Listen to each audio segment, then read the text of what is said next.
History is filled with many instances of significant destruction. From the Library of Alexandria to the Great Mosque of Aleppo, so many landmarks have been wrecked by war, and what some call progress. While the town of Kalyazin is hard to compare to those landmarks, it has still left us with an odd curiosity worth exploring and remembering. About 170 kilometers north of Moscow, in the northwest of Russia, in the Volga River sits a tiny man-made islet, and on top of it stands the Kalyazin Bell Tower. The neoclassical bell tower stands 74.5 meters tall over the waters of the Uglich Reservoir, near where the old town of Kalyazin used to stand, in the Tver Oblast. The tower is an iconic symbol of Russian tourism and begs us to ask why. Why would someone build a bell tower for fish? As you may have guessed, they wouldn't. The bell tower was made in the late 18th century between 1796 and 1800. It was meant to be a part of the Church of St. Nicholas, which had existed there since 1694. As you may notice from looking at this picture, it is not on an island. The tower itself used to have 12 bells, the largest one weighing an enormous 17,000 kilograms. In fact, the tower was a huge 23-story building when it was built, and the largest bell of the tower was cast in 1985 to commemorate the coronation of Nicholas II of Russia, who turned out to be the last Russian monarch. By all accounts, it was a remarkably cherished structure, but which would have a similar fate to many of Russia's cultural treasures in the 20th century.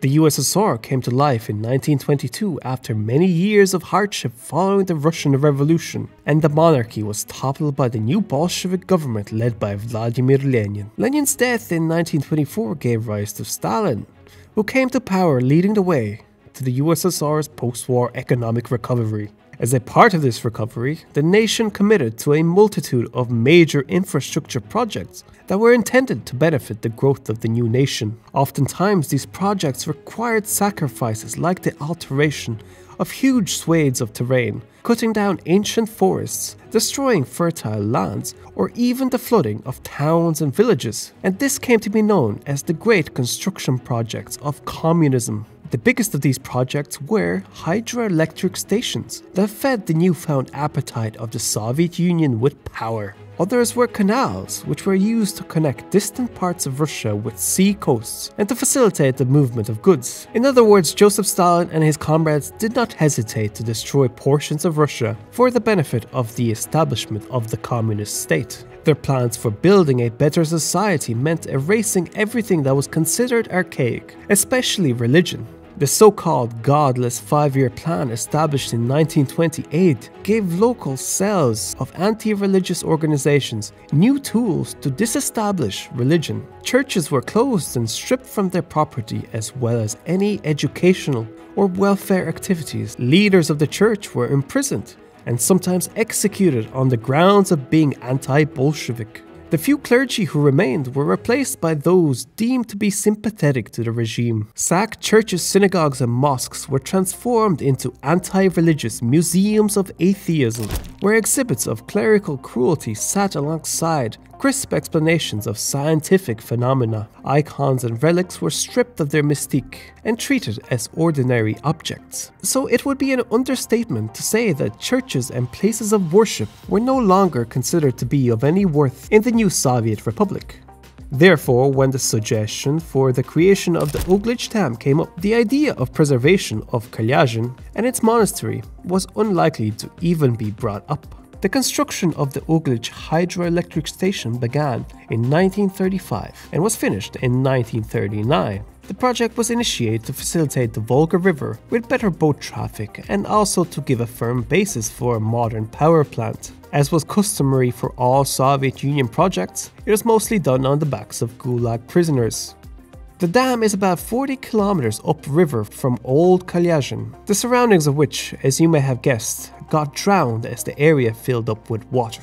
The power generated by the dam was indispensable, especially during the Second World War, as it provided Moscow with electricity through some of the toughest days between 1941 and 1942. Today, the power plant is one of the oldest in the country and produces 120 megawatts of energy every day. and has a museum dedicated to its construction. Despite the utility of this dam, the cost of its existence is rather immense to the cultural heritage of Russia. The dam's reservoir drowned many hundreds of years of history, sacrificing the entire old town of Kalyazin and the Paisev Intercession Monastery. The exact date of the building of this monastery is not even known, but it was estimated to be in the early or middle 15th century. Local historians suggest that this cathedral may have been the largest monastery in Russia at one point. Another nearby loss was the Trinity Makariev Monastery. The stone construction of this monastery was carried out around 1520s. For centuries, this monastery has been a place of pilgrimage for Russian tsars, emperors, and patriarchs such as Ivan the Terrible, Boris Godunov, Peter the Great, Catherine II. All who came to venerate its relics and adored this monastery. None of this historic depth gave pause to progress of the newfound Soviet state, which had little regard for this land's historic dimensions. Faithful lovers of antiquity transported priceless fragments of frescoes, tiles, and other relics out from the monasteries prior to flooding, many of which can be viewed in the local museums. After the completion of the dam, water started to rise slowly, eventually submerging all of this late medieval Russian history.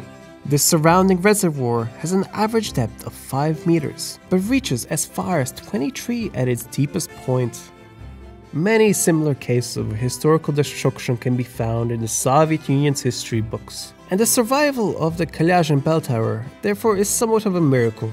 It stood firm while everything else was submerged. Luckily, as the prominence of the tower was noticed, authorities decided to protect it. In order to do this, they had to provide the building with a new foundation, and so they placed large amounts of soil around it. This formed a kind of man-made island around the floor of the tower and strengthened its base so it could stand. The threat of water level rising is still very real, but luckily it hasn't. Today, the island has become a nautical marker and a kind of lighthouse for ships around the area. It is a central navigation point, as the waters make a sharp bend at this very point. The Russian Orthodox Church still uses it to hold special religious ceremonies throughout the year, hence it does have some uses even now. Of course, it is also a very famous tourist spot in Russia. There is a small dock of boats present here, and many people take them to go to the tower and take a peek inside. But there isn't much to see as the tower is now empty. All the bells and other essential contents were taken out before water levels rose. The Kalyazin region was historically significant, but in the name of progress, it lost its significance. And so the bell tower stands as a reminder of the culture lost and price paid. Did you know that shamanism is making a comeback in Russia? Where? Click here to find out. And this is my Patreon map. Long-term sponsors all get added to this map. I'd like to say many thanks to Sefitz, Max, Kevin, and Pochian for helping me stay determined to create content. Now leave a comment guessing the location where this footage was taken, and I'll see you soon. Cheer Perspective out.